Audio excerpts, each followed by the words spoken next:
Capítulo 2. No ocurrió nada. Durante mucho tiempo fue como si el barrio hubiera dejado de respirar.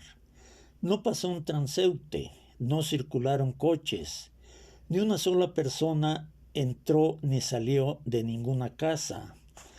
La lluvia cayó con fuerza, tal como Mr. Bones había anticipado. Pero luego cedió, poco a poco se convirtió en llovizna otra vez y acabó desapareciendo tranquilamente de escena. Willy no movió un solo músculo durante aquellas agitaciones celestes.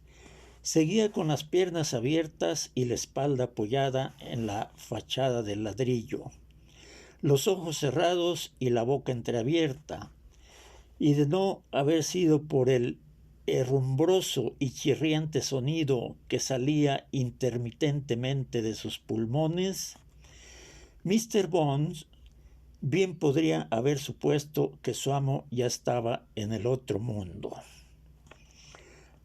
Allí era a donde iba la gente al morir. Una vez que el alma se separaba del cuerpo, lo enterraban a uno y su alma se largaba a otro mundo.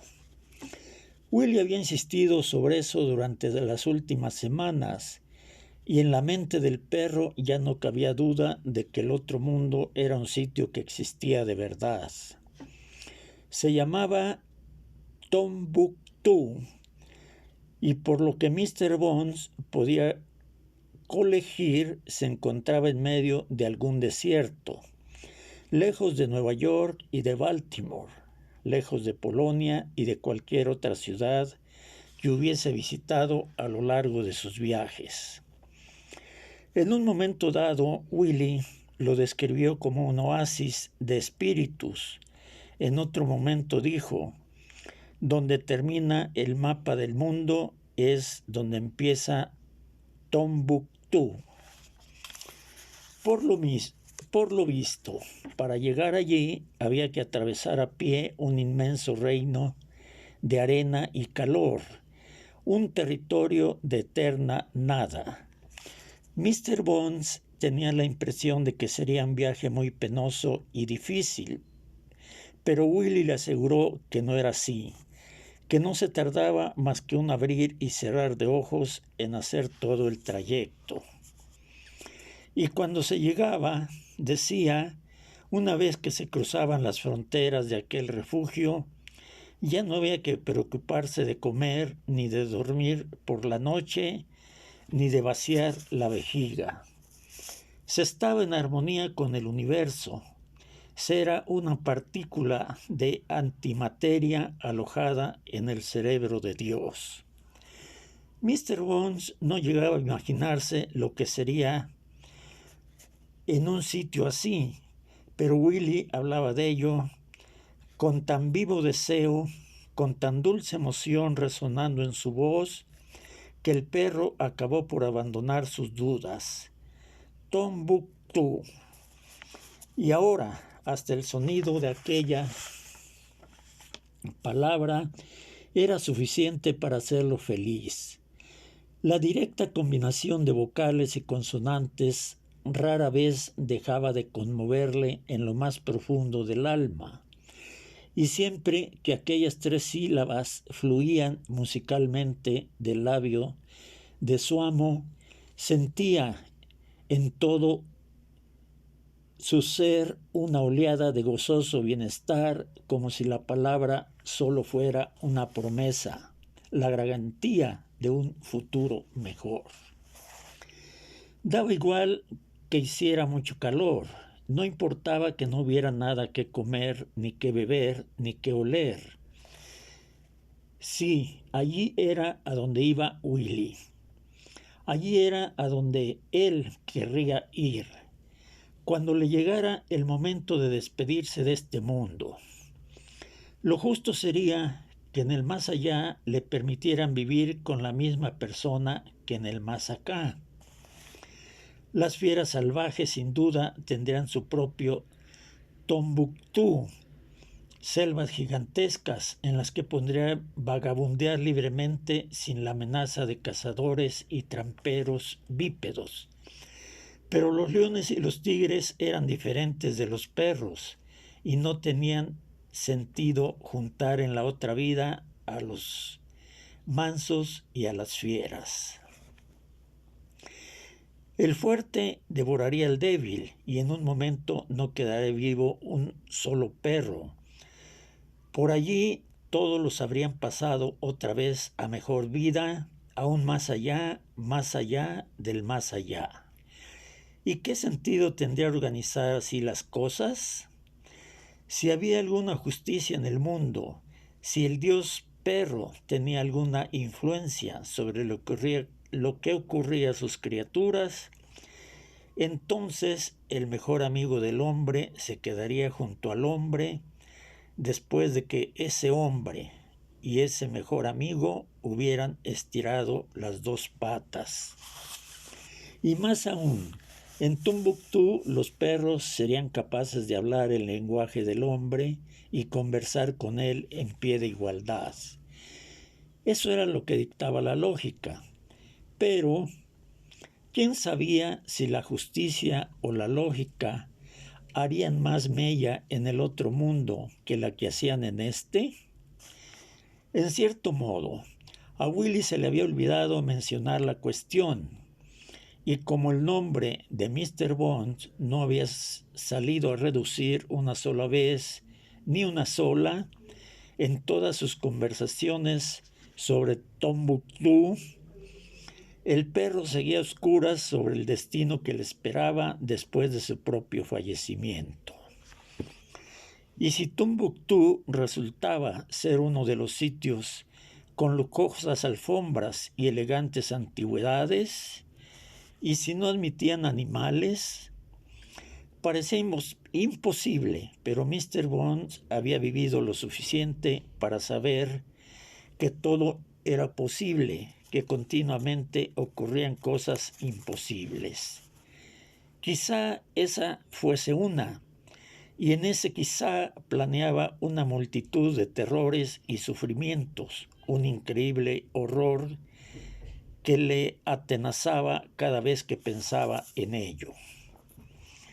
Entonces, contra toda previsión, justo cuando empezaba a cagarse de miedo otra vez, el cielo empezó a aclararse. No solo había dejado de llover, sino que las masas de nubes estaban disgregando poco a poco, y mientras una hora antes el cielo era sombrío y gris, ahora se teñía de colores, con una mezcla variopinta de franjas rosadas y amarillas que venían del oeste y avanzaban sin parar a todo lo ancho de la ciudad. Mr. Bones alzó la cabeza. Un momento después, como si las dos acciones estuvieran íntimamente relacionadas, un rayo de sol rasgó las nubes. Dio en la acera a unos centímetros de la pata izquierda del perro, y luego casi inmediatamente otro se posó un poco a su derecha. Un entremado de luces y sombras empezó a formarse delante de él en el pavimento, y era algo hermoso que contemplar, pensó. Un pequeño e inesperado regalo después de tanta tristeza y dolor. Se volvió entonces a mirar a Willy, y justo en el momento en que torcía la cabeza, un gran chorro de luz cayó sobre el rostro del poeta, bañando los párpados del hombre dormido con tal intensidad que le hizo abrir involuntariamente los ojos. Y allí estaba Willy, casi difunto, hacía un momento de vuelta en el mundo de los vivos, sacudiéndose las telarañas y tratando de despertarse. Tosió un poco, luego otra y después una tercera antes de tener un ataque prolongado. Mr. Bond se quedó mirando sin poder hacer nada mientras las flemas salían despedidas de la boca de su amo.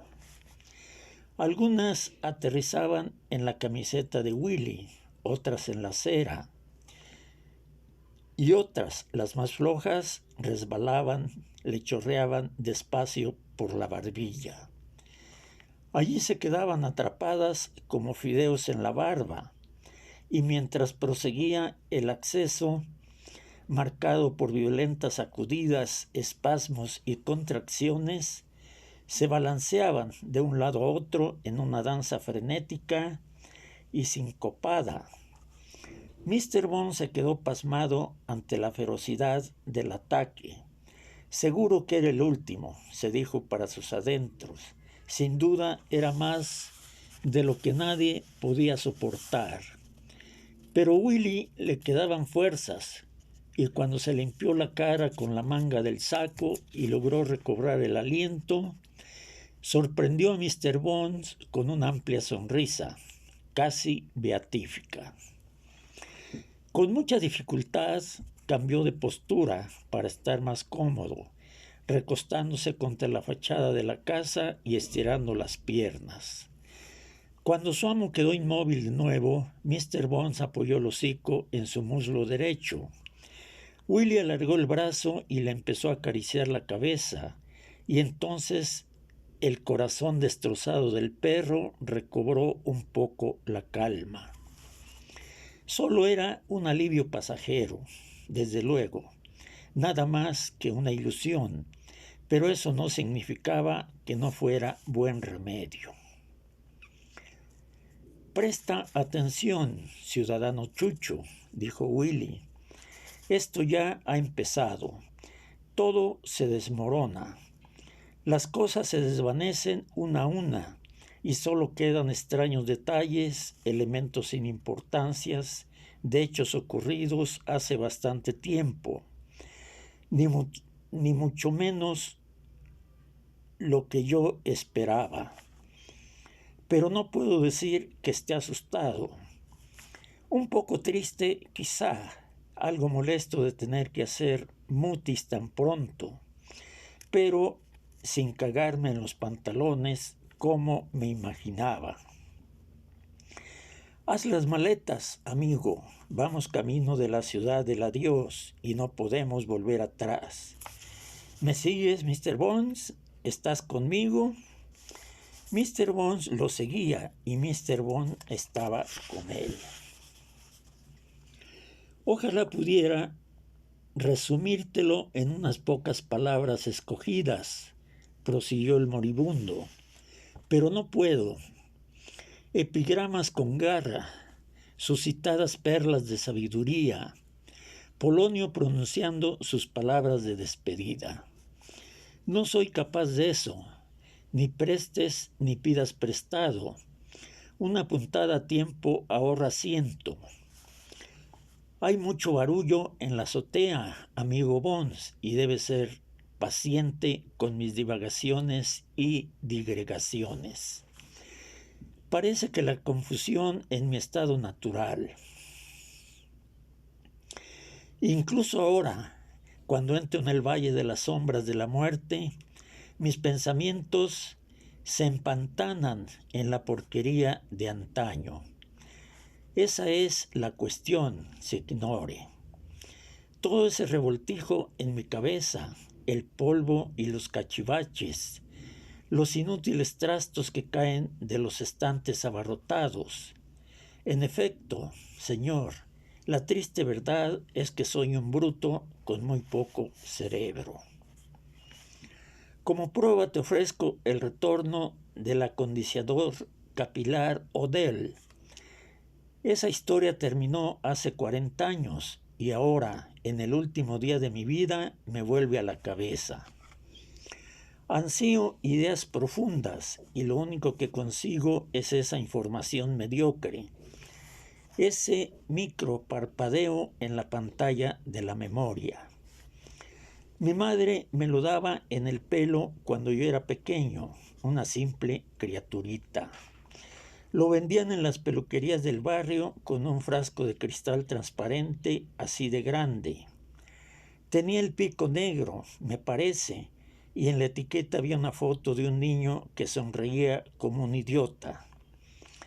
La imagen idealizada de un verdadero cretino con el pelo perfectamente acicalado.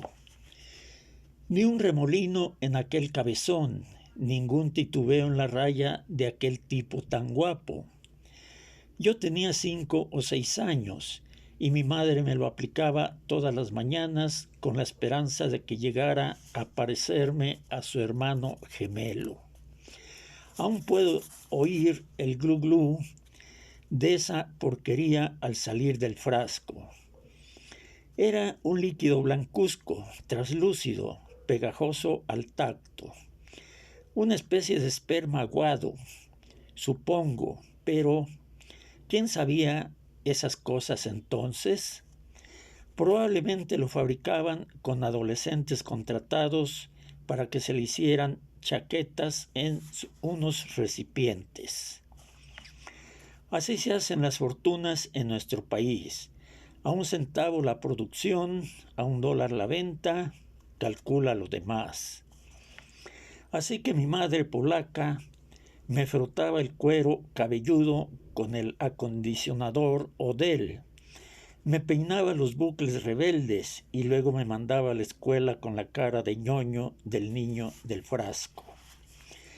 Tenía que ser norteamericano, caramba, y aquel pelo quería decir que estaba en mi ambiente, que mis padres sabían de qué carajo se trataba. Antes de que pierdas el control y te eches a llorar, amigo mío, déjame añadir que el acondicionador Odell era un menjurje artificioso, un engaño. No acondicionaba el pelo, sino que lo sometía a base de fijador. Durante la primera hora parecía surtir efecto, pero luego, a medida que avanzaba la mañana, el fijador se endurecía y poco a poco mi pelo se iba convirtiendo en un rígido amasijo de alambres resinosos, como si me hubieran escatecado un gorro de muelles en la cabeza.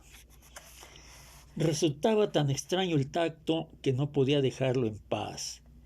Incluso cuando tomaba el lápiz con la mano derecha para hacer las sumas y las restas, levantaba una y otra vez la izquierda para hurgarme en la cabeza y jalarme de aquellas extrañas superficies. A media tarde, el Odell estaba tan seco, tan absolutamente falso de humedad, que cada hebra de pelo se convertía en un filamento quebradizo.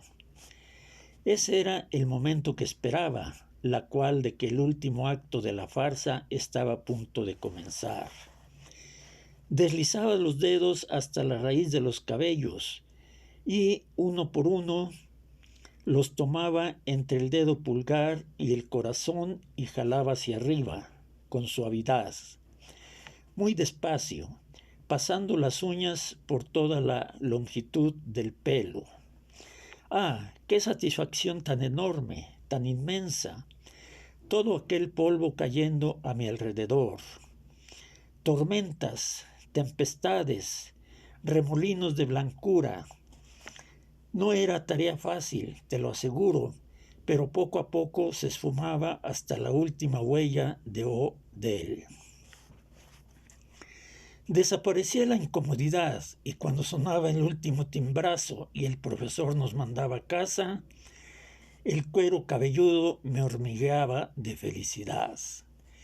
Era tan bueno como coger Monviux, tan bueno como todas las drogas y el alcohol que me he metido en el cuerpo. Con 5 años y a diario una orgía de reacondicionamiento. No me extraña que no prestara atención en clase. No hacía más que hurgarme, solo me dedicaba a quitarme el Odell.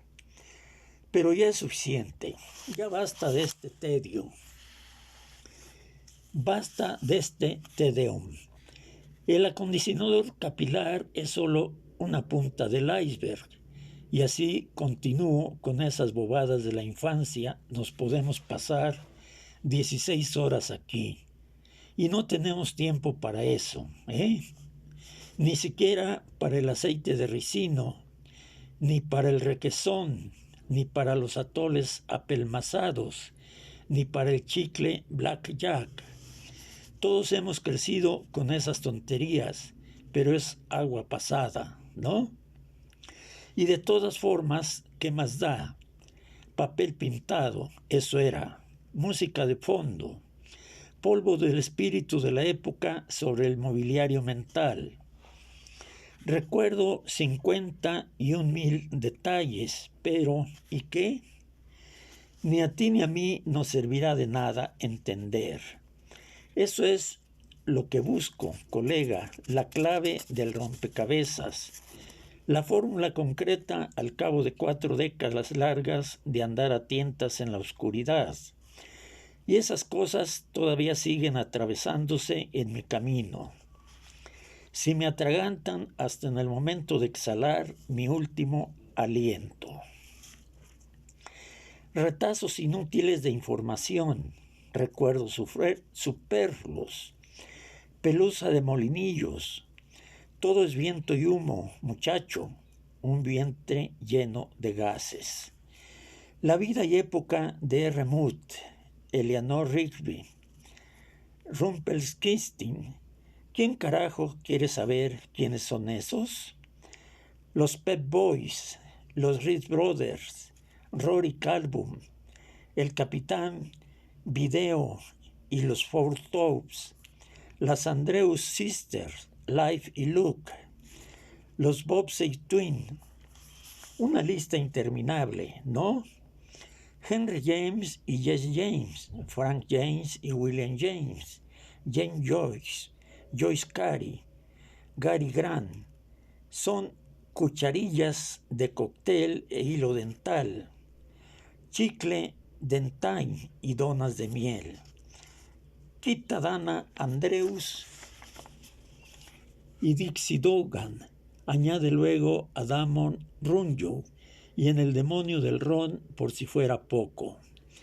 Deja los Pulp Mall y los centros comerciales, Milton, Berle y Burl Ives, el jabón Ibori y el preparado de tía Gemina para hacer hot cakes. No me hacen falta, ¿verdad? A donde voy, no, y sin embargo, ahí están, desfilando por mi cerebro como hermanos no vistos en mucho tiempo. Ahí tienes la técnica norteamericana. No para salir a tu encuentro, y a cada momento aparecen nuevas cosas inútiles que ocupan el lugar de las viejas. ¿Crees que ya no nos dan, que no nos hemos enterado de los trucos que emplean con nosotros? Pero la gente no se cansa. Lanzan vítores, agitan banderas, contratan bandas de música. Sí, cosas maravillosas, verdaderos milagros. Máquinas que dejan pasmada la imaginación.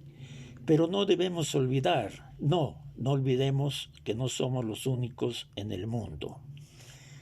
La técnica no conoce fronteras y cuando piensa en cómo entra a raudales de allende los mares, se te bajan los humos y te vuelves más respetuoso. Y no me refiero solo a cosas evidentes como el café turco de Turquía o los chiles de Chile. También me refiero a lencería de Francia, y a pana de España, y a piedad de Italia, y a cheques de Checoslovaquia, y a especias de Grecia. El patriotismo tiene su función, pero a la larga es un sentimiento que conviene disimular. Sí, nosotros, los yanquis, hemos dado al mundo el cierre de cremallera y el cipo, por no mencionar a Wamba, Buluba, Balam, Bambú y a Cepo Marx, pero también somos responsables de la bomba H y del hula hoop. Al final una cosa compensa a otra, ¿no? Justo cuando crees que te va increíble, te das el batacazo y acabas como un perro. Y no me refiero a ti, Mr. Bones. Lo de perro es una metáfora, ya me entiendes. Perro como emblema de los oprimidos. Y tú no eres una figura retórica, muchacho, eres tal como la vida misma. Pero no me entiendas mal, hay demasiadas cosas como para no sentirse tentado. La atracción de lo particular, quiero decir, la seducción de la cosa en sí. Tienes que estar ciego para no caer alguna que otra vez. Da igual lo que sea, piensa en una cosa cualquiera y seguro que encuentras argumentos en su favor. El esplendor de las ruedas de bicicleta, por ejemplo, su ligereza, su fina elegancia, las relucientes llantas y los delicados radios. O el ruido que hace la tapa de una alcantarilla cuando un camión le pasa por encima a las 3 de la mañana. Por no hablar de esa fibra de poliuterano que probablemente ha hecho más por engalanar el paisaje que ningún invento desde el cable subterráneo del teléfono. Me refiero a esos pantaloncitos de ciclista pegados al trasero de una nena cuando te adelanta por la acera. ¿Hace falta decir más? Tienes que estar muerto para no entusiasmarte al verlo. Se abalanza sobre ti, te asalta.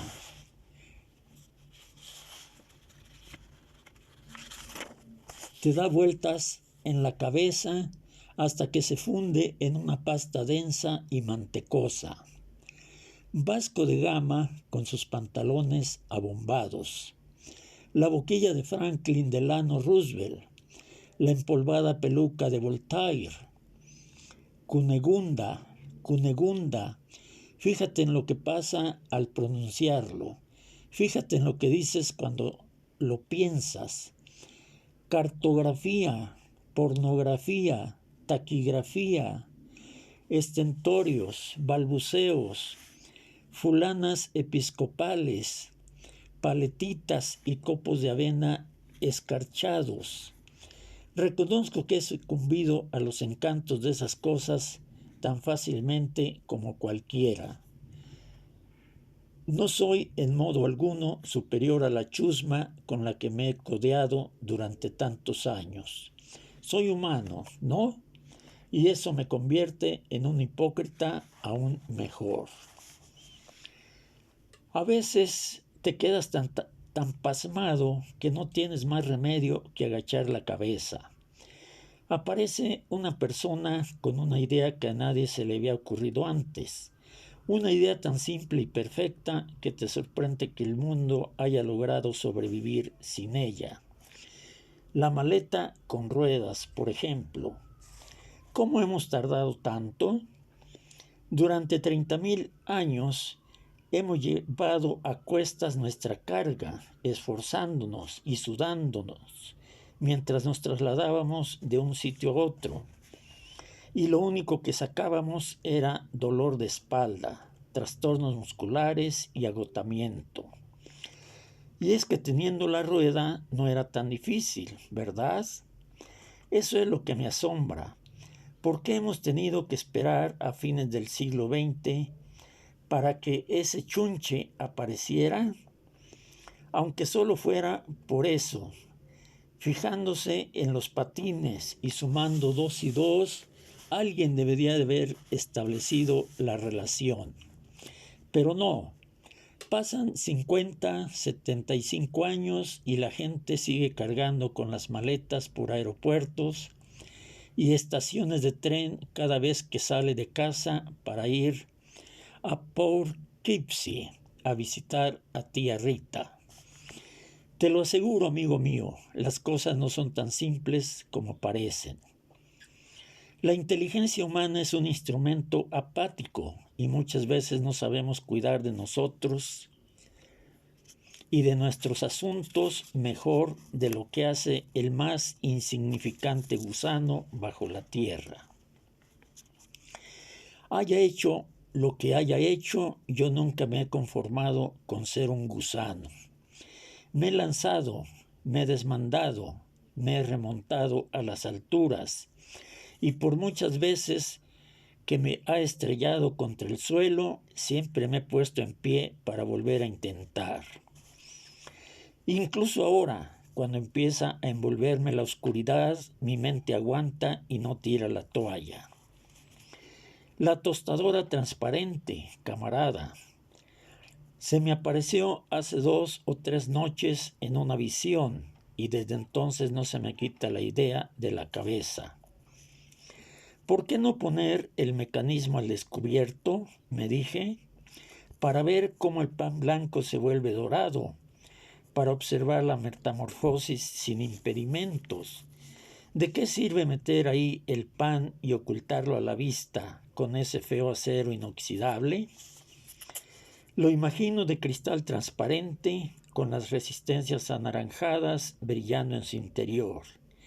Sería un objeto bonito, una obra de arte en la cocina, una escultura luminosa para contemplar incluso cuando nos dedicamos a la humilde tarea de preparar el desayuno y tomar fuerzas para el día que nos espera.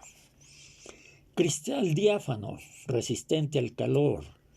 Podemos teñirlo de azul, de verde, del color que queramos, y entonces, con el naranja irradiando desde el interior, imagínate la combinación, fíjate en las maravillas visuales que serían posibles.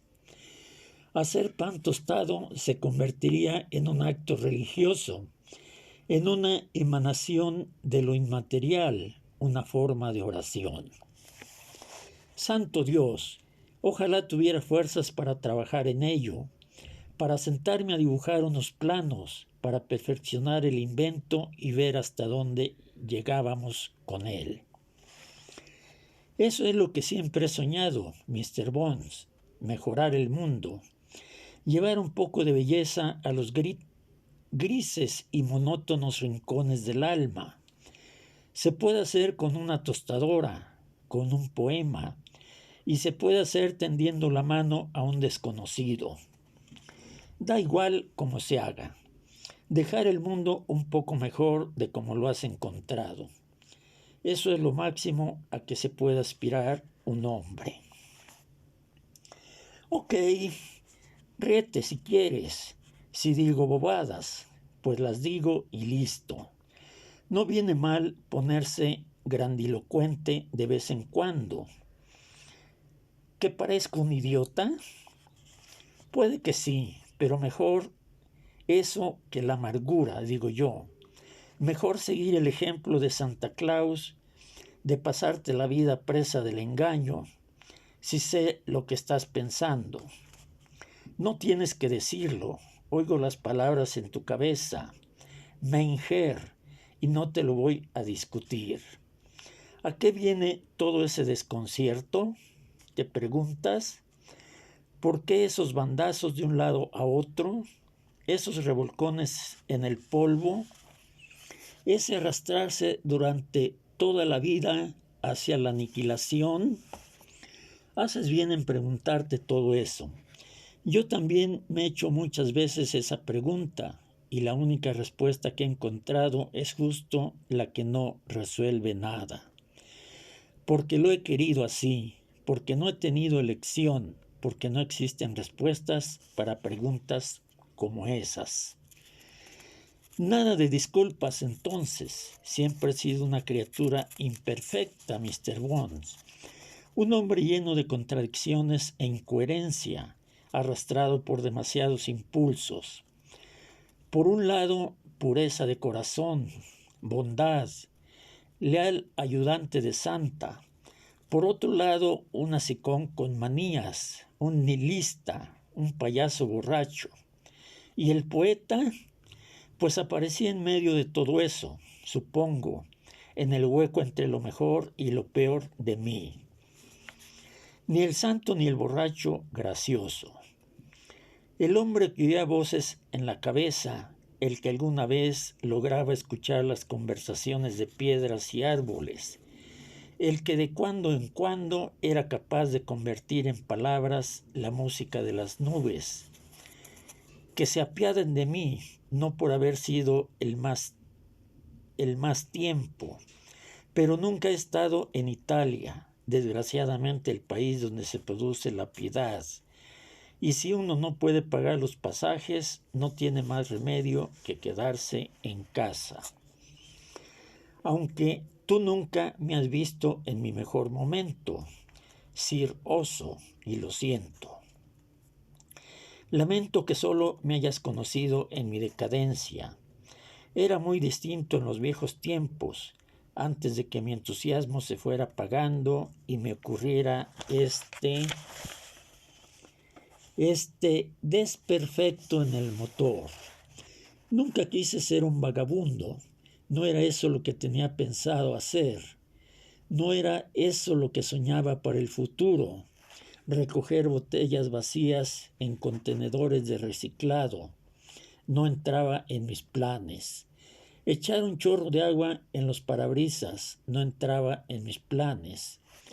Plantarme de rodillas delante de las iglesias y cerrar los ojos como si fuera un mártir de los primitivos cristianos para que algún transeúnte sintiera lástima de mí y me soltara unas monedas en la mano. No, signor Puccini, no, no y no. No me pusieron en este mundo para eso. Pero no solo de palabras vive el hombre. Necesita pan, y no solo una hogaza, sino dos, una para el bolsillo y otra para la boca. Lana, para pan, ya me entiendes, y si te falta lo primero, ten por seguro que te quedarás sin lo otro. Fue un duro golpe cuando Mama San nos dejó. No voy a negarlo, perrito, y tampoco voy a negar que empeoré las cosas regalando todo aquel dinero. He dicho que nada de disculpas, pero ahora quiero disculparme contigo. En un momento arrebato cometí una estupidez y los dos pagamos las consecuencias. Al fin y al cabo, $10,000 no son cereales para el desayuno.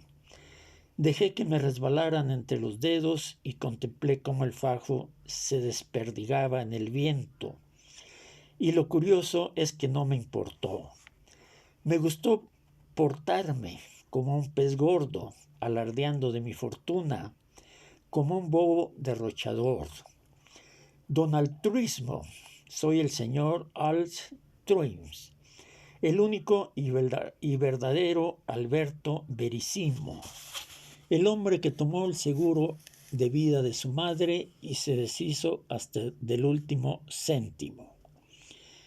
$100 a Benny Shapiro, 800 a Daisy Brackett, 4,000 a la Fundación Aire Puro, 2,000 al Patronato de Beneficencia de Henry Street, $1,500 al programa Poetas en las Aulas. Se fue rápido, ¿verdad? Una semana, 10 días, y cuando volví a echar un vistazo me había despojado de toda la herencia.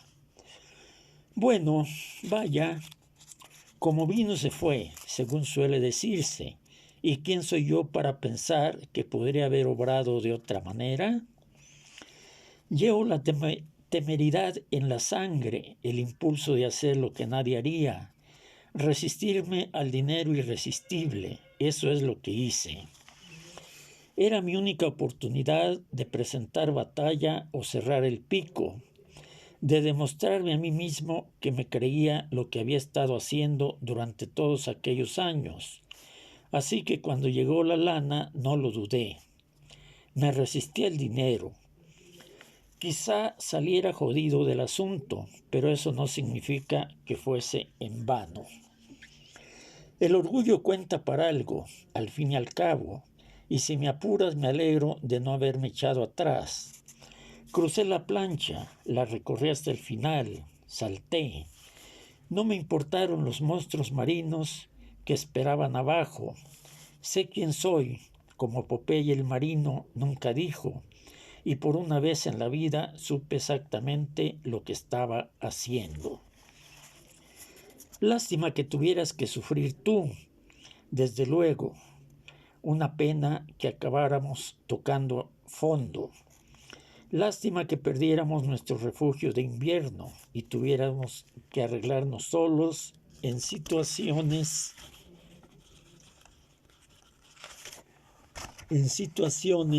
a las que no estábamos acostumbrados. Sufrimos las consecuencias, ¿verdad? La mala comida, la ausencia de techo, la vida dura. Yo caí enfermo y tú estás a punto de quedarte huérfano. Lo siento, Mr. Bond. He hecho lo que he podido, pero eso a veces no es suficiente.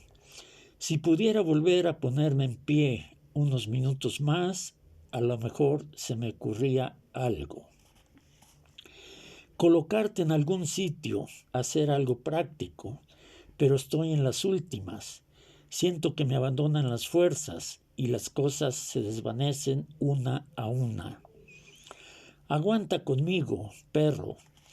Todavía puedo recuperarme. Cuando se me pase el acobardamiento, intentaré otra vez lo de la profesora, si es que se me pasa.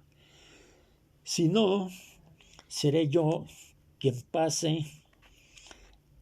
Nets se paz. Solo necesito un poco más de tiempo, unos minutos para recobrar el aliento. Luego ya veremos o veremos. Y si no vemos, es que solo habrá oscuridad. Oscuridad por todas partes, hasta donde alcanza la vista, hasta el fondo del mar, hasta los salobres profundidades de la nada, donde no hay cosas ni nunca las habrá, menos yo, menos no yo, menos la eternidad. Willy dejó de hablar en aquel momento, y la mano que estuvo acariciando la cabeza de Mr. Bones durante los últimos 25 minutos fue deteniéndose poco a poco hasta inmovilizarse del todo. Mr. Bones dio por sentado que había llegado el fin. ¿Cómo no suponerlo después de las tajantes palabras que acababan de pronunciarse? ¿Cómo no pensar que Somo había muerto si la mano que le acariciaba el cráneo resbaló súbitamente y cayó al suelo? Mr. Bones no se atrevió a levantar los ojos. Permaneció con la cabeza plantada sobre el muslo derecho de Willy y aguardó, aferrándose a la esperanza de que estuviera equivocado, porque lo cierto era que el aire no estaba tan inerte como cabía suponer. Había ruidos que venían de alguna parte, y cuando logró superar el miasma de su creciente dolor y escuchar con más atención, comprendió que los hacía su amo. ¿Sería posible? Sin querer dar crédito a sus oídos, el perro volvió a comprobarlo, preparándose para la decepción, aunque difícilmente cabía duda. Sí, Willy respiraba. Seguía entrando y saliendo aire de los pulmones, abriéndose paso por su boca, llevando el viejo compás de inspiraciones y expiraciones, y aunque su respiración era menos profunda que unos días atrás y nada más que un leve jadeo, un hálito sibilante localizado en la garganta y la parte superior de los pulmones no dejaba de ser respiración, y donde había respiración había vida. Su amo no estaba muerto, se había dormido. Unos segundos después, como confirmando la exactitud de la observación de Mr. Bones, Willy empezó a roncar. El perro estaba hecho un manojo de nervios.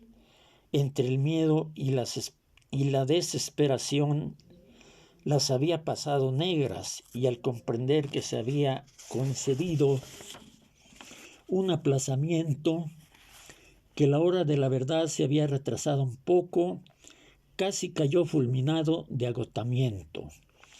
Todo aquello había sido demasiado para él, cuando vio que su amo sentaba en la acera con la espalda apoyada en los muros de Polonia, juró que permanecería despierto, que le vigilaría hasta el final. Era su deber, su responsabilidad fundamental como perro. Ahora, al escuchar la fúnebre melodía de los ronquidos de Willy, no pudo resistir la tentación de cerrar los ojos. Tan poderosos efectos sedantes tuvo aquel sonido. Durante 7 años, todas las noches, Mr. Bones se había dormido meciéndose en aquella música, convertida ya en señal de que todo iba bien en el mundo, de que por hambriento o desgraciado que uno se sintiera en aquel momento, había llegado la hora de dejar a un lado las preocupaciones y volar al reino de los sueños. Y tras algunos pequeños reajustes de posición, eso es precisamente lo que hizo Mr. Bones, apoyó la cabeza en el vientre de su amo Willy y levantó involuntariamente el brazo para dejarlo caer sobre el lomo del perro, y el animal se quedó dormido. Fue entonces cuando tuvo el sueño de que veía morir a Willy. Empezó con que ambos se despertaban, abriendo los ojos y emergiendo del sueño en que acababan de sumirse, es decir, el sueño en el que estaban ahora, el mismo en el que Mr. Bones estaba teniendo aquel sueño. Willy no se encontraba peor que antes de dormirse. Más bien al contrario, estaba algo mejor, precisamente por haber dormido. Por primera vez en varias lunas no tosió al despertarse, no tuvo otro ataque, no se quedó agarrotado en un horripilante frenesí de jadeos, ahogos y expectoraciones teñidas de sangre. Se limitó a aclararse la garganta y empezó a hablar, tomando el hilo casi en el punto exacto donde había dejado antes. Prosiguió durante otros 30 o 40 minutos, soltando un delirante discurso de frases a medio terminar y pensamientos inconexos. Salió del fondo del mar, respiró hondo y empezó a hablar de su madre.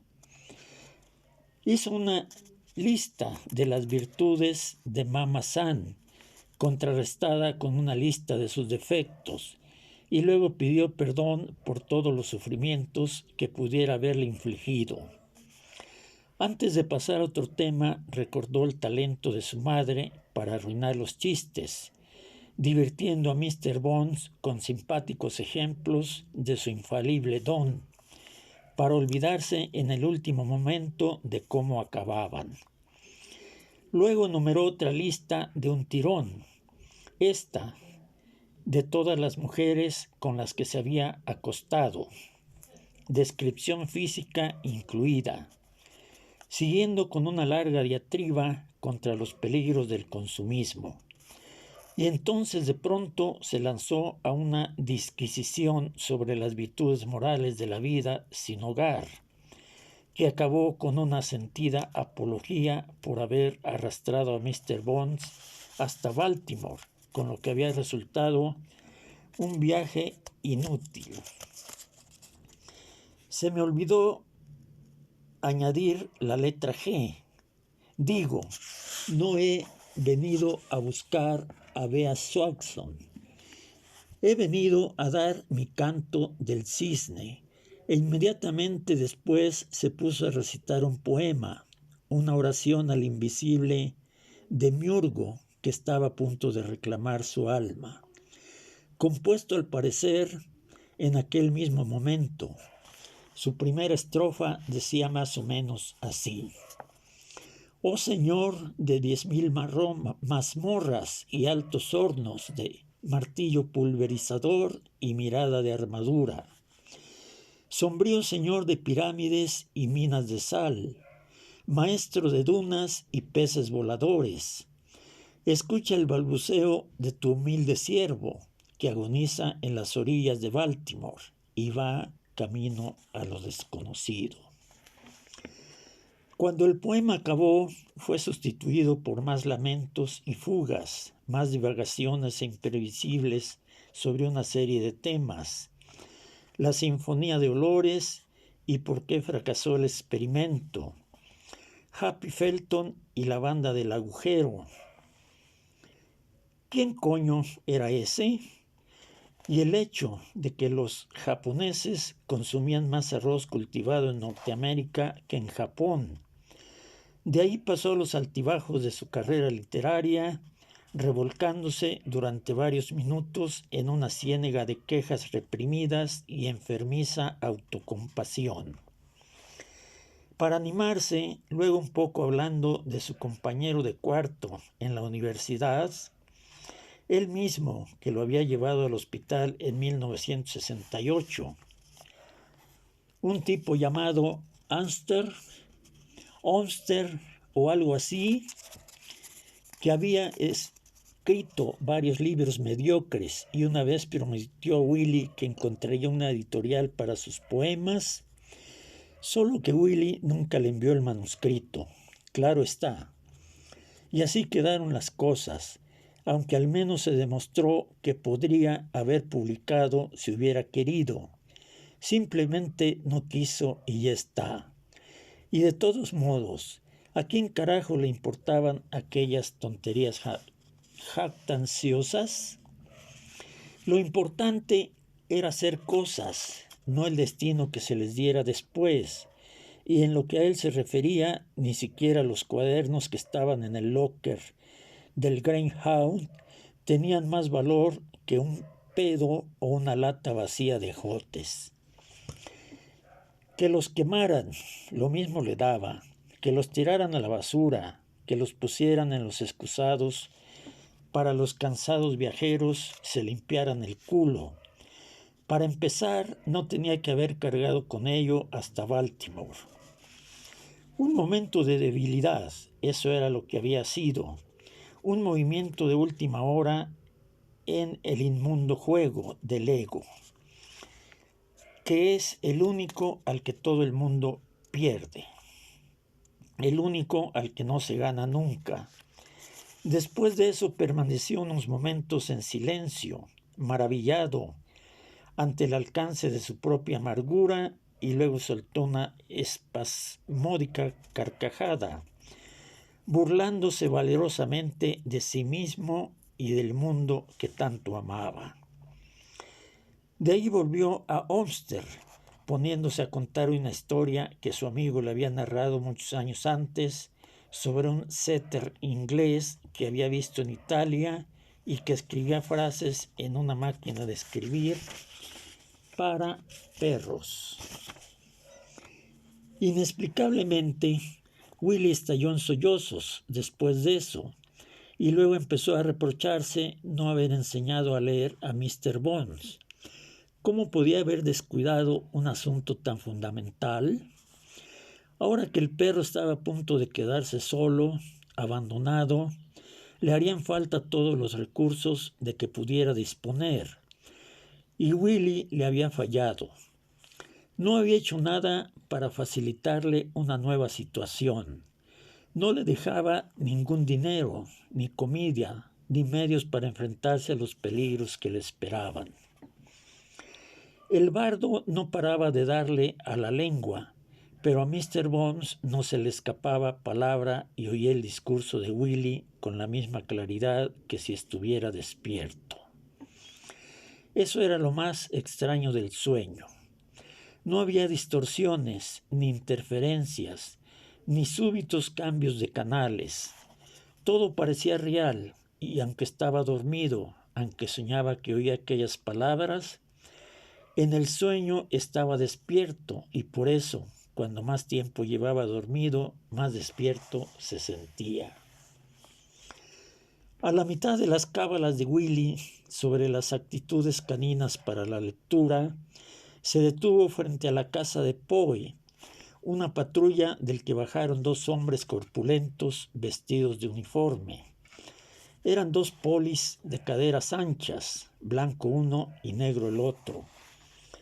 sudando en aquel calor de agosto, de servicio en domingo y con todos los instrumentos de la ley en torno a la cintura, revólveres y esposas, macanas y pistoleras, linternas y balas.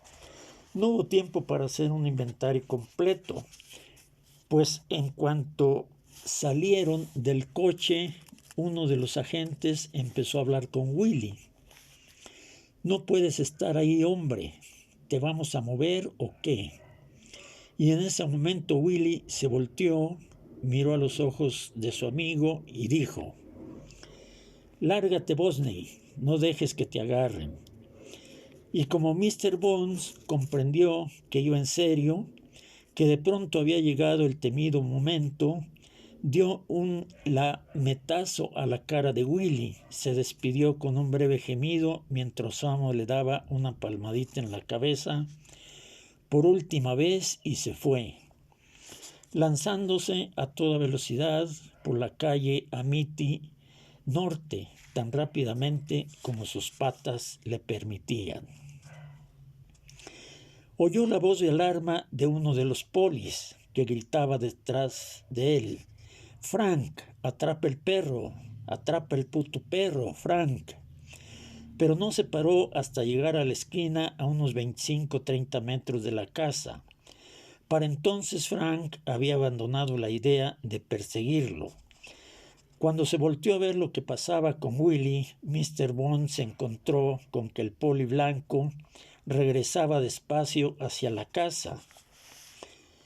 Un momento después, instado por el otro, que estaba arrodillado delante de Willy y hacía frenéticos gestos con la mano, se lanzó a un trote corto para reunirse con su compañero. Ninguno se preocupaba ya del perro.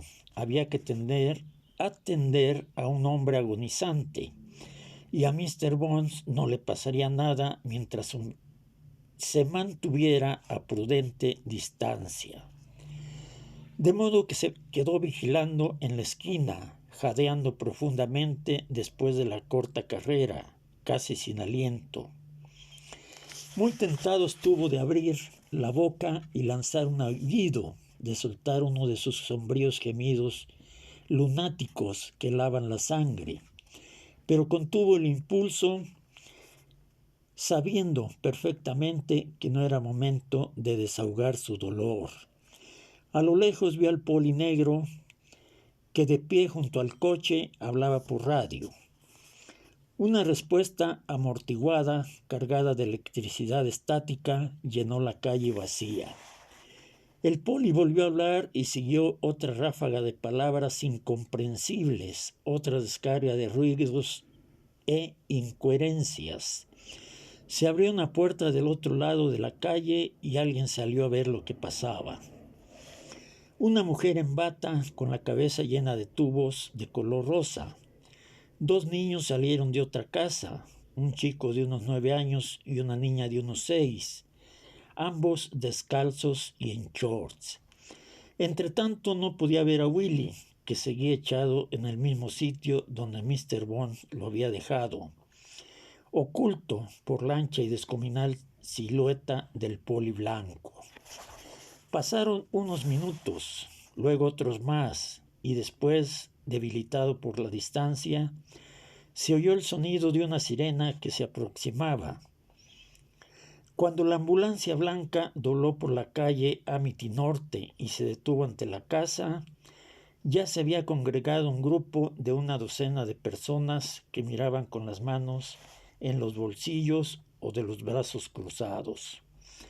De la parte de atrás de la ambulancia bajaron 2 enfermeros, llevaron una camilla con ruedas hacia la casa y un momento después volvieron con Willy en ella. No se veía mucho, era difícil saber si su amo estaba vivo o no. Mr. Bond pensó en volver a toda prisa para echar una última mirada, pero dudó en correr un riesgo así, y cuando al fin se decidió, los enfermeros ya habían metido a Willy en la ambulancia y cerraban las puertas de golpe. Hasta ahí el sueño no había sido muy distinto de la realidad, palabra por palabra, gesto a gesto. Todo había sido la versión precisa y fiel de unos hechos tal como podían suceder en el mundo. Ahora, mientras la ambulancia se alejaba y la gente iba volviendo despacio a sus casas, Mr. Bones se sintió dividido en dos partes. Una de ellas siguió en la esquina a un perro que contemplaba su sombrío e incierto futuro, y la otra se convirtió en Mosca. Dada la naturaleza de los sueños, quizá no hubiera nada raro en ello. Todos nos transformamos en otras cosas cuando dormimos, y Mr. Bones no era una excepción. En uno u otro momento había entrado en la piel de un caballo, de una vaca y de un cerdo, por no hablar de perros varios, pero hasta el sueño de aquel día nunca había sido dos cosas a la vez. Había asuntos urgentes que atender, y eso solo podía hacerlo su parte Mosca. De manera que mientras la parte perro esperaba en la esquina, la parte Mosca se elevó en el aire y se remontó por la cuadra, persiguiendo a la ambulancia con toda la rapidez que permitían sus alas. Como se trataba de un sueño y como aquella mosca era capaz de volar más deprisa que cualquier mosca viviente, no tardó mucho en alcanzar su objetivo.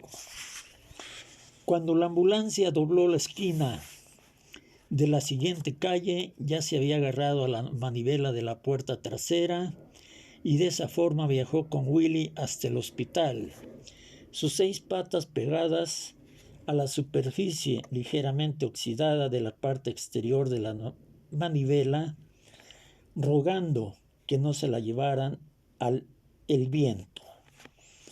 Resultó una excursión accidentada, con las sacudidas de los baches, los virajes bruscos, los súbitos frenazos y aceleraciones y el aire que soplaba en todas direcciones.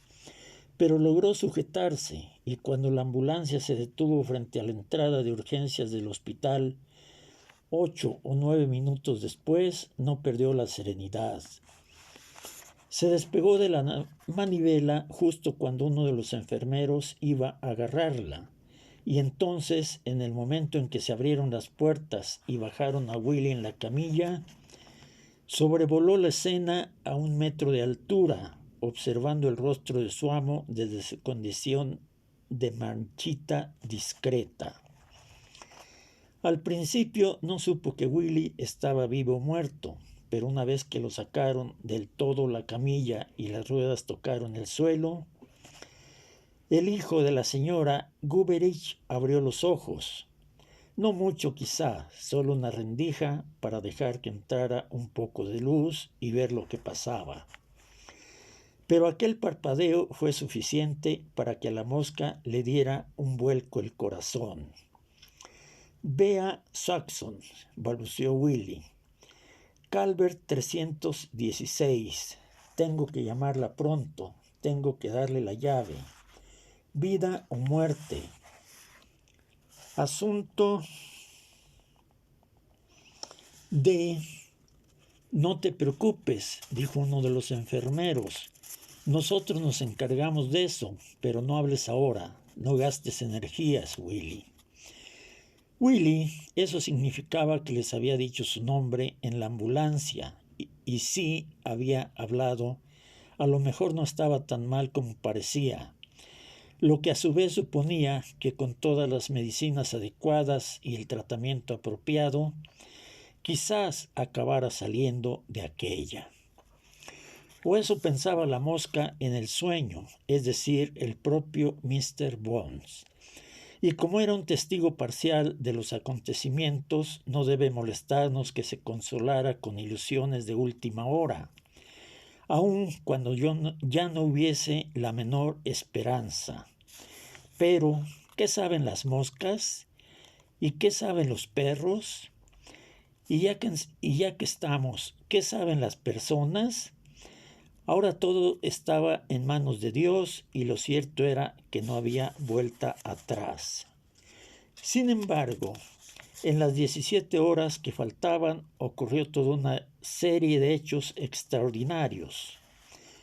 La mosca los presenció uno a uno, observando desde el techo la cama 34 de la sala de indigentes del Hospital de la Virgen de los Dolores, y de no haber estado allí en aquel día de agosto de 1993 para verlo con sus propios ojos, quizá no hubiera creído que cosas así fueran posibles. En primer lugar, encontraron a la señora Swanson a las 3 horas del ingreso de Willie en el hospital. Su vieja profesora recorrió a grandes zancadas el pasillo del pabellón. Se instaló en la silla ofrecida por la hermana Mary Teresa, la supervisora del turno, de 4 a 12, y desde entonces hasta el momento en que Willie dejó este mundo, ni una sola vez se apartó de la cabecera de su alumno. En segundo lugar, al cabo de varias horas de alimentación intravenosa y dosis masivas de antibióticos y adrenalina, a Willie pareció aclarársele un poco la cabeza y llegó a la última mañana de su vida en un estado de lucidez y serenidad como pocas veces Mr. Bones lo había visto. En tercer lugar, murió sin dolores, ni espasmos, ni convulsiones, ni fuego arrasador en el pecho. Se fue apagando poco a poco, retirándose de este mundo de manera gradual, imperceptiblemente, como una gota de agua que se evapora al sol, haciendo cada vez más pequeña hasta desaparecer del todo. La mosca no llegó a ver el momento en que la llave cambiaba de manos. Quizás ocurriera en un instante de breve distracción, pero también pudo ser que Willie se le olvidara mencionarlo. Entonces no pareció importante. Una vez que Bea Swanson entró en la habitación, hubo tantas otras cosas en que pensar, tantas palabras que entender y sentimientos que asimilar, que apenas recordaba su propio nombre y mucho menos el frustrado plan de Willie para salvaguardar su archivo literario. Se le había puesto el pelo blanco y había engordado 15 kilos, pero la mosca supo quién era en cuanto la vio. Físicamente hablando, no había nada que la distinguiera entre 1 millón de mujeres de su edad, vestida con unos pantalones cortos, azules y amarillos, y una holgada blusa blanca y sandalias de cuero. Parecía haber dejado de pensar en su atuendo mucho tiempo atrás. Con los años sus brazos y piernas se habían hecho aún más rollizos, y al ver los hoyuelos en sus rechonchas rodillas, las varicosas venas que le sobresalían en la pantorrilla y la carne flácida de sus antebrazos, fácilmente se la podía haber confundido con una de esas jubiladas que juegan al golf. Una persona con nada mejor que hacer que recorrer los hoyos en un cochecito eléctrico y preocuparse por si conseguía meter la pelota a tiempo para el desayuno especial. Pero aquella mujer no tenía la piel bronceada, sino pálida, y en vez de lente de sol llevaba unos prácticos lentes de armazón metálico. Además, al mirar a través de los vidrios de aquellos anteojos de farmacia, se descubrían unos ojos del más sorprendente azul. Y nada más verlos, uno se sentía atrapados en ellos. Atraían su olor y viveza, su inteligencia y atención, la hondura de sus silencios escandinavos, aquellos que eran los ojos de los que Willie se había enamorado de muchacho. Y ahora la mosca comprendía a qué había venido tanto alboroto. No había que fijarse en el pelo corto, ni en las piernas gordas, ni en la ropa ordinaria. La señora Saxon no era una de esas maestras chapadas a la antigua. Era la diosa de la sabiduría, y cuando uno se enamoraba de ella, la amaba hasta la muerte. Tampoco era en absoluto la incauta que Mr. Bond se había imaginado. Tras escuchar una y otra vez los comentarios de Willy sobre la amabilidad y la generosidad de la señora Saxon durante todo el camino a Baltimore, se había imaginado como una sentimental de buen corazón, una de esas mujeres veleidosas, propensas a grandes súbitos, entusiasmos, que perdían los nervios y rompían a llorar a la menor provocación y se dedicaban a arreglar a la gente en el momento en que se levantaban de la silla. La verdadera señora Saxon era todo menos eso. Es decir, la señora Saxon de su sueño era todo menos eso. Cuando se acercó a la cama de Willy y vio el rostro de su antiguo alumno por primera vez desde hacía casi 30 años, la mosca se asombró de la dureza y la claridad de su reacción. «Por Dios santo, William», exclamó, «pues sí que lo has arruinado todo, ¿no?» «Me temo que sí», repuso Willy. «Soy lo que podría llamarse un desastre de talla mundial, el rey de los tarados». «Por lo menos has tenido el buen sentido de ponerte en contacto conmigo», observó la señora Saxon, sentándose en la silla que le ofrecía la hermana Mary Teresa y tomándole la mano a Willy. Quizá no sea el mejor momento, pero más tarde que nunca, ¿eh? Los ojos de Willy se llenaron de lágrimas y por una vez en la vida fue incapaz de hablar. «Siempre has estado en situación crítica, William», prosiguió la señora Saxon, «así que no puedo decir que esté muy sorprendida. Estoy segura de que has hecho lo que has podido, pero estamos hablando de sustancias altamente inflamables, ¿verdad? Si se anda por ahí con una carga de nitrogenina en el cerebro, antes o después se acabará chocando con algo. En el fondo, es asombroso que no haya saltado en pedazos hace mucho». «He venido andando desde Nueva York», contestó Willy, sin que viniera a cuento. «Demasiados kilómetros con muy poca gasolina en el depósito. Eso casi acaba conmigo, pero ahora que estoy aquí me alegro de haber venido». «Debes estar cansado». «Me siento como un calcetín viejo, pero al menos ya me puedo morir tranquilo». «No hables así, van a curarte, te van a dejar mejor que antes. Ya verás, William, en un par de semanas estarás como nuevo. Claro, y el año que viene me presentaré para presidente». «No puedes, ya tienes trabajo». «En realidad no, últimamente estoy sin empleo. La verdad es que soy inempleable». «¿Y qué pasa con lo de Santa Claus?» «Ah, sí, eso. No te habrás despedido, ¿verdad?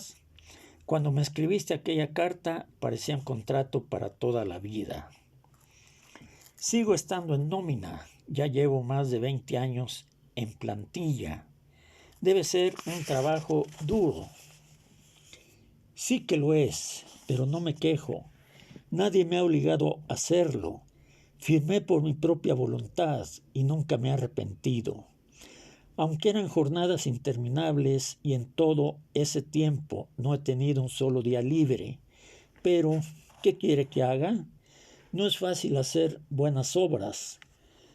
No da beneficios. Y cuando una cosa no da dinero, la gente no suele entenderlo. Piensa que traes algo entre manos, aunque no sea cierto». «¿Sigues teniendo el tatuaje? Lo mencionaste en una carta, pero no lo he visto nunca». «Claro que sí, allí sigue. Échele un vistazo si quiere». La señora Swanson se inclinó hacia adelante en la silla, alzó la manga derecha del camisón hospitalario de Willy y allí lo encontró. Muy bonito, comentó. Eso es lo que yo llamo un verdadero Santa Claus. $50, precisó Willy, y lo vale hasta el último centavo. Así es como empezó la conversación. Prosiguió durante toda la noche hasta poco después de amanecer, interrumpida por alguna que otra visita de las enfermeras que iban a cambiarle el suero, tomarle la temperatura y vaciar el chato. A veces le flaqueaban las fuerzas y de pronto se quedaba dormido a mitad de una frase durante 10 o 12 minutos seguidos, pero siempre se despertaba, saliendo de la más profunda inconsciencia, para reunirse de nuevo con la señora Swanson. Si ella no hubiera estado ahí, comprendió la mosca, seguro que Willy no había aguantado tanto, pero estaba tan contento de volver a verla que siguió haciendo esfuerzos en la medida en que aún era capaz de hacerlos. Pero no luchaba contra lo que se avecinaba, e incluso cuando nombró las cosas que no había hecho en la vida, no sabía manejar, nunca había ido en avión, ni visitado un país extranjero, no había aprendido a silbar. No era tanto para lamentarse como para manifestar una especie de indiferencia, para tratar de demostrar a la señora Swanson que todo aquello carecía de importancia. Morir no es nada del otro mundo, afirmó, y con eso quería decir que estaba dispuesto, que le daba las gracias por haberse ocupado de que no pasara las últimas horas entre desconocidos. Como cabía esperar, sus últimas palabras fueron para Mr. Bones. Willy había vuelto al tema del futuro de su perro, pero ya había mencionado en varias ocasiones y recalcaba a la señora Swanson la importancia de que buscara por toda la ciudad hasta dar con él, de que hiciera todo lo posible para encontrarle un nuevo hogar. La he fastidiado, sentenció, he defraudado a mi perrito. Y la señora Swanson, alarmada, al ver lo débil que se había puesto, de pronto trató de consolarle con unas palabras sin sentido. No te apures, Willy, no pasa nada, eso no tiene importancia.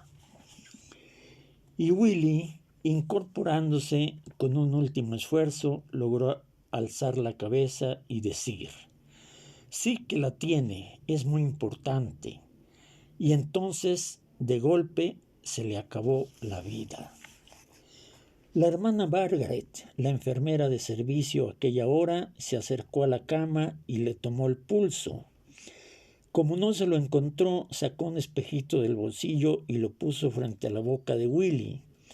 Unos momentos después volvió el espejo del revés y lo miró, pero lo único que vio fue su propia cara. Luego volvió a guardarse el espejo en el bolsillo, alargó la mano derecha y cerró los ojos a Willy. Ha sido una muerte bonita, dijo. Por toda respuesta, la señora Swanson se llevó las manos a la cara y rompió a llorar. Mr. Bond la miró con ojos de mosca, escuchando cómo sus sollozos llenaban la sala, y se preguntó si alguna vez habría existido un sueño más raro y desconcertante que aquel. Luego parpadeó y ya no estaba en el hospital. Ya no era una mosca, sino el mismo perro de antes que se encontraba de nuevo en la esquina de la calle Amity Norte, viendo cómo la ambulancia se perdía en la distancia. El sueño había concluido, pero él seguía soñando, lo que significaba que había tenido un sueño dentro del sueño. Una ensoñación parentética sobre moscas y hospitales y señoras Watson. Y ahora que su amo estaba muerto, él había retrocedido al primer sueño. Eso es lo que imaginaba, en cualquier caso, pero en cuanto le vino aquella idea, parpadeó otra vez y se despertó. Allí estaba de nuevo acampado frente a Polonia con el yacente Willy, que acababa de despertarse, y tan ofuscado que se quedó Mr. Bones durante unos minutos, que no estaba seguro de si volvía a estar en el mundo real o acababa de despertarse en otro sueño. Pero eso no fue todo. Incluso después de olfatear el aire, restregar el hocico contra la pierna de Willy y confirmar que se trataba de su auténtica vida real, aún hubo que descifrar otros misterios. Willy se aclaró la garganta y cuando Mr. Bond esperó el inevitable ataque de tos, recordó que su amo no había tosido en el sueño, que por una vez su amigo se había salvado de aquel martirio. Ahora, inexplicablemente, volvió a suceder. Su amo carraspeó y acto seguido empezó a hablar otra vez. Al principio Mr. Bones quitó importancia al asunto, considerándolo una afortunada coincidencia.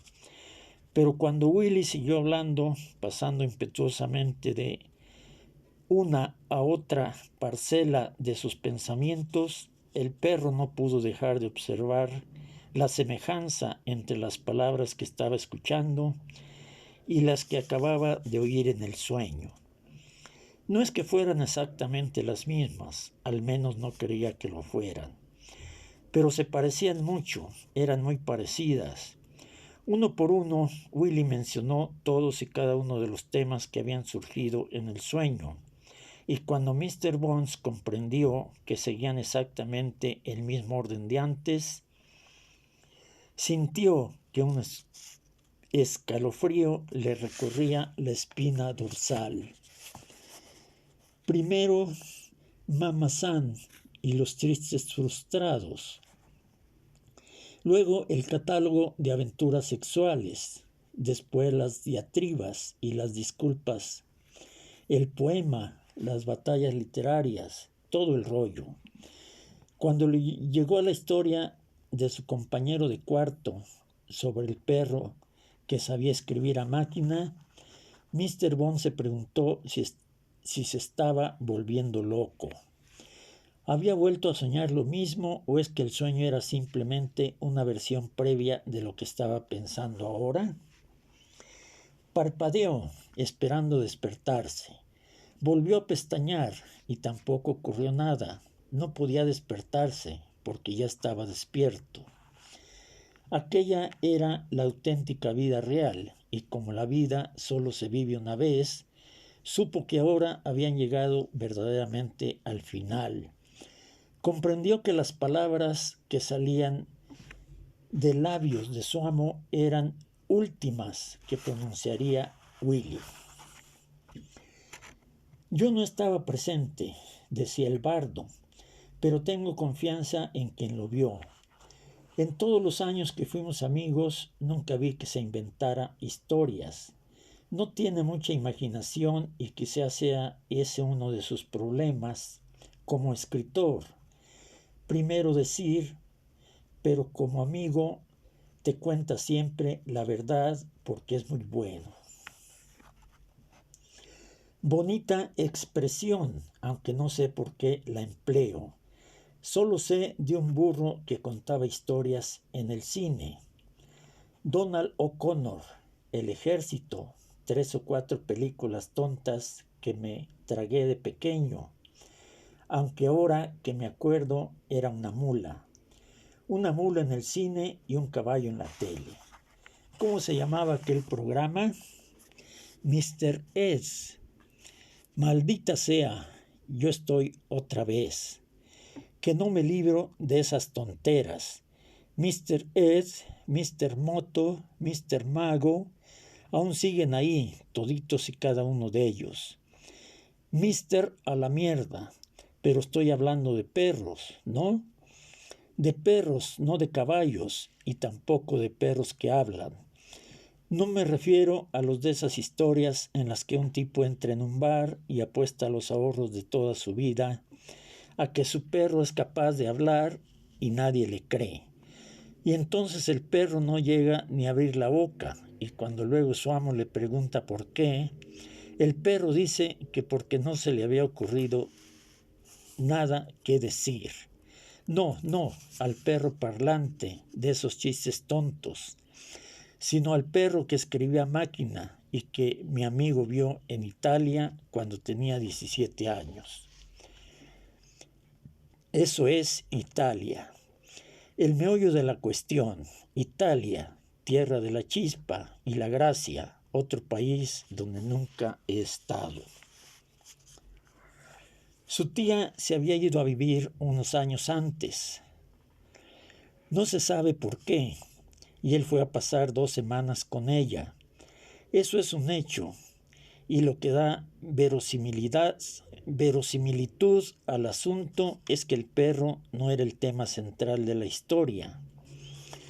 Yo estaba leyendo un libro, La montaña mágica, se titulaba, escrita por un tal Thomas Mann, al que no debe confundirse con Tom Mann, zapatero de renombre entre las masas. No llegué a terminar la pinche novela, dicho sea de paso, era muy aburrida, pero como me había dicho que Herr Mann era un fenómeno, un personaje destacado en la galería de escritores famosos, pensé que debía echarle una mirada. Así que estaba leyendo ese tono descomunal en la cocina, tomando un tazón de cereales, cuando Paul, mi compañero, entra en el cuarto, lee el título y dice: «Esa nunca la he acabado. La he empezado 4 veces y nunca paso de la página 274. Bueno, le digo, yo voy por la página 272, así que casi la he terminado». Y entonces me cuenta, parado en la puerta y fumando un cigarrillo, que una vez había visto a la viuda de Thomas Mann, sin jactancia, solo exponiendo un hecho. Así fue como me contó la historia de cuando fue a Italia a visitar a su tía, que resultó ser amiga de una de las hijas de Mann. Tuvo un montón de hijos, el viejo Tom, y aquella chica acabó casándose con un italiano de mucha lana y viviendo en una bonita casa en la montaña, a las afueras de una ciudad pequeña, sabe Dios cuál.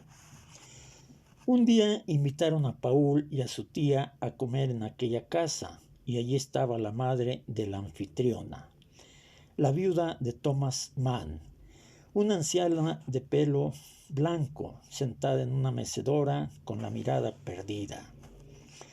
Paul le estrechó la mano, dijeron cosas sin importancia y luego se sentaron todos a la mesa. Bla, bla, bla. «Páseme la sal, por favor». Y justo cuando estaba convencido de que no iba a ocurrir nada, de que esa iba a ser toda la historia, Paul se entera de que la hija de Mann es algo así como psicóloga de animales. ¿Y qué es una psicóloga de animales?, te preguntarás. Pues sabes tanto como yo, Mr. Bones. Después de comer, lleva a Paul al piso de arriba y le presenta a un setter inglés llamado Ollie, un perro sin ninguna inteligencia especial, por lo que alcanzó a ver, y le enseña una enorme máquina de escribir manual que debía de ser la máquina más grande de la historia de la creación. Tiene una serie de teclas de forma cóncava, especialmente concebidas para que quepa el hocico del perro. Luego la psicóloga toma una lata de galletas, ordena a Olin que se siente a la máquina y demuestra a Paul lo que un perro es capaz de hacer. Fue una operación lenta y difícil, no lo que cabría esperar. La frase que tenía que escribir era: «Ollie es un buen perro». En vez de dictarle las palabras o deletrearlas y esperar a que pulsara la tecla correspondiente, ella repetía el sonido de cada letra, separando las palabras en sus fonemas constitutivos y pronunciándolos tan despacio, con inflexiones tan extrañas y tonos tan guturales, que parecía una muda intentando hablar. Oh, oh, oh, oh, empezó, oh, oh, oh. Y cuando el perro pulsó con el hocico la tecla O, le premió con unas galletas, una palabra cariñosa y muchas palmaditas en la cabeza, pasando luego al sonido de la siguiente. H, H, H, H, diciéndolo tan despacio y tan meticulosamente como antes, y cuando el perro lo hizo bien, volvió a darle otra galleta y más palmaditas en la cabeza, y así siguieron letra por letra, insoportablemente, hasta que llegaron al final de la frase: Oli es un buen perro. Mi amigo me contó esa historia hace 25 años y sigo sin saber si demuestra algo. Pero de una cosa estoy seguro: he sido un necio. He desperdiciado demasiado el tiempo en disfrutar y retosar totalmente contigo, malgastando los años en bromas e incesantes, en fantasías, nimiedades y continuas broncas. Teníamos que haber sido más serios y haber estudiado, señor mío, aprendido el abecedario, aprovechado el corto tiempo que nos había caído en suerte. Todo por mi culpa. No sé lo que había hecho el tal Oli, pero tú habrías logrado cosas más grandes, Mr. Bones. Tenías la cabeza para ello, tenías voluntad y tenías agallas, pero me pareció que tus ojos no estaban a la altura de la tarea, así que no me molesté. Pereza, eso es lo que ha sido. Vagancia mental. Tenía que haberlo intentado, no haberme arredrado ante las dificultades. Solo de la constancia nacen las grandes cosas. ¿Qué hice en cambio? Te llevé a Coney Island, en la tienda de artículos de broma del tío Al. Eso es lo que hice. Te metí en el metro fingiendo que eras ciego, bajando los escalones a tientas con aquel bastón blanco, y tú ibas a mi lado, bien ceñido con el arnés, un lazarillo tan bueno como el mejor, en nada inferior a esos labradores pastores que mandan a la escuela para enseñarles el trabajo. Eso te lo agradezco, amigo. Gracias por seguirme la corriente con tanta nobleza, por conseguir todos mis caprichos e improvisaciones, pero debí portarme mejor contigo. Tenía que haberte dado la oportunidad de alcanzar las estrellas. Es posible, créetelo, solo que no fui fiel a mis convicciones, porque lo cierto es, amigo mío, que los perros pueden leer. ¿Por qué podrían, si no, esos letreros a la puerta de las oficinas de correos? No se admiten perros salvo lazarillos. ¿Entiendes lo que quiero decir? El hombre que se va con el perro no ve. Así que, ¿cómo lee el letrero? Y si él no puede leerlo, ¿quién queda? Eso es lo que hacen en las escuelas de perros, lazarillos, solo que no lo dicen, lo ocultan, y ahora es uno de los 3 o 4 secretos mejor guardados de Norteamérica. Y con razón, además, si se corriera la voz, imagínate lo que pasaría. Perros tan listos como los hombres, una afirmación blasfema. Habría revueltas en las calles, quemarían la Casa Blanca, reinaría el caos. En 3 meses los perros reclamarían su independencia.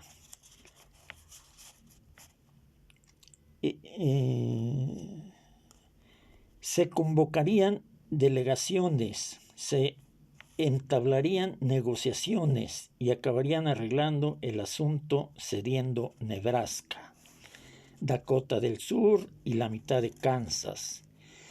Echarían a los habitantes del territorio y dejarían que los poblaran los perros, y a partir de ese entonces el país estaría dividido en dos: los Estados Unidos de la gente y la República Independiente de los Perros. Santo cielo, cómo me gustaría ver eso. Me mudaría allí y trabajaría para ti, Mr. Bones. Te llevaría las pantuflas y te encendería la pipa hasta que te eligieran primer ministro. Dime lo que quieres, jefe, que yo me encargo. Con esta frase, la rapsodia de Willy se interrumpió bruscamente. Le había distraído un ruido y cuando volvió la cabeza para ver a qué venía el alboroto, dejó escapar un leve gruñido. Un coche patrulla circulaba despacio por la calle, avanzando en dirección a la casa. Mr. Bones no tenía que mirar para saber lo que era, pero miró de todas formas. El coche se había parado junto a la acera y de los dos polis se estaban bajando, palmeándose la pistolera y ajustándose el cinturón, el negro y el blanco, los dos idiotas de antes. Mr. Bones se volteó entonces hacia Willy, justo cuando su amo giraba la cabeza hacia él, y con las palabras de los polis súbitamente flotando en la calle: «No puedes estar ahí, hombre. ¿Te vas a mover o qué?». Willy miró a su amigo a los ojos y le dijo: «Lárgate, Bonsley. No los dejes atraparte». Así que lamió la cara de su amo, se quedó inmóvil un momento, mientras Willy le daba unas palmaditas en la cabeza y luego salió disparado, galopando por las calles como si le fuera la vida en ello.